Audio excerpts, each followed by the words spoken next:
Heykəl indi əzir, əmmə əligə onun motorluğu bilən soqlanıb bulmay. Tuzan pışıraqdan, naşar hava şartlarından soqlanu yezindən ul Misir mumiyası tüslü şırnap qoyulğan. İşlər heykəlinin negizində olub barıla. Postamentni tərtibkə getirу üçün 2000 Lego kirpişi işkə jigilgən.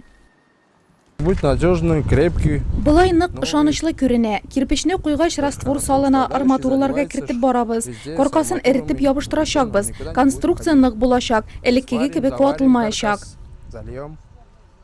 Мы очень рады, что в нашем городе открывается Без шәһәребездә сугышчы десантчыларга һәйкәл куелуына бик шат. Безнең хезмәттәшебез дә анда катнаша. Безнең Нурлаттагы кебек һәйкәл бер кайда да юктыр ул. Эшләр финиш сызыгында, әмма десантчылар барыбер матди ярдәмгә мохтаҗ. Хәзер һәйкәл астындагы кичкенә постаментны плитәләр белән тушлау өчен финанслар кирәк.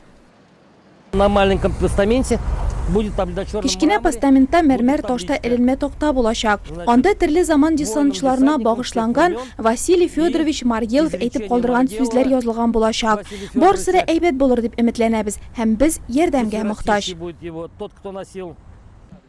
Һәйкәлнең тизрәк төзелеп бетүен Нурлат десантчылар гына түгел, тирә-якта яшәүчеләр дә көтә. Микрорайонда бер ял итү урыны булыр иде дип тели алар.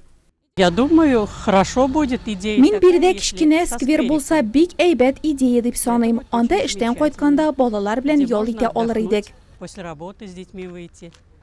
Һәйкәлдә эшләр тәмамлангач та төзелеш мәйданчыгы буш булмаячак. Нурлат десантчылары территорияне төзекләндерүдә район җитәкчелеге ярдәменә өмет итә.